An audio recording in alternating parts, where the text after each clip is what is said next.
আজি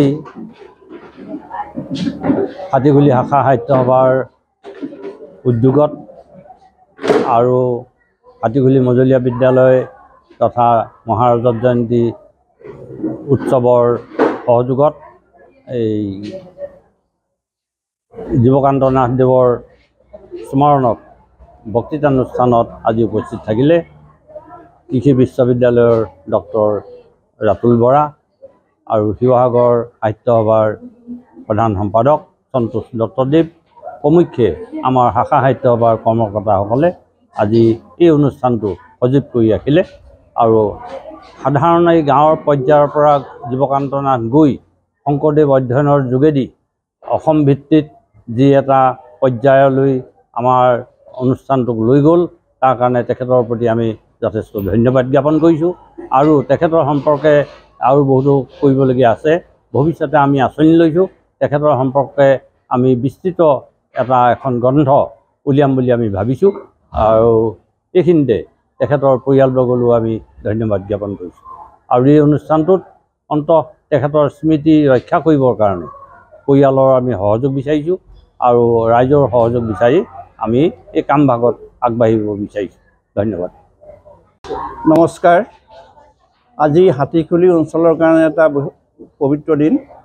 এই অঞ্চলত জন্মগ্ৰহণ কৰা শংকৰী সাহিত্যৰ বিশিষ্ট পণ্ডিত সাহিত্যৰ সেৱক ডক্টৰ জীৱকান্ত নাথ ডাঙৰীয়াৰ আজি স্মৃতি দিৱস উদযাপন কৰা হৈছে আৰু এই অনুষ্ঠান হাতীখুলি শাখা সাহিত্য সভা হাতীখুলি মজলীয়া বিদ্যালয়ৰ মহাৰাজৰ জয়ন্তী উদযাপন সমিতিৰ সহযোগত অনুষ্ঠিত হৈছে।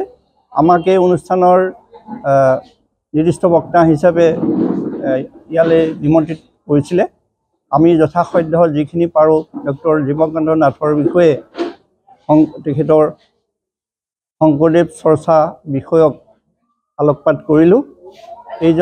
এইখন পিছপৰা গাঁৱৰ পৰা তেখেতে জীৱনত বহুতো ঘাট প্ৰতিঘাত অতিক্ৰম কৰি তেখেতে উচ্চ শিক্ষা লাভ কৰিলে। ডিব্ৰুগড় বিশ্ববিদ্যালয়ৰ পৰা MA পাছ কৰিলে। তাৰপিছত অৱসৰৰ পিছতো তেখেতে মহাপুৰুষ শ্ৰীমন্ত শংকৰদেৱ বিশ্ববিদ্যালয়ৰ পৰা তেখেতে PhD লাভ কৰিলে।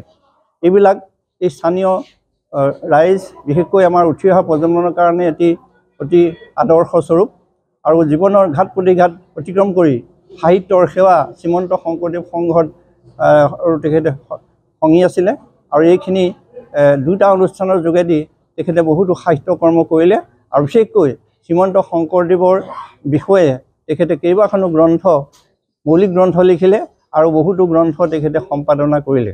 গতিকে আজি এই স্থানীয় হাতীখুলি অঞ্চলৰ ৰাইজ হাতীখুলি শাখা সাহিত্য সভা আৰু এই হাতীখুলি মজলীয়া বিদ্যালয়ৰ যিসকল শিক্ষক শিক্ষয়িত্ৰীক আদি কৰি সকলো সহযোগত আদি সুন্দৰভাৱে তেখেতৰ স্মাৰক বক্তৃতা সম্পন্ন হ'ল।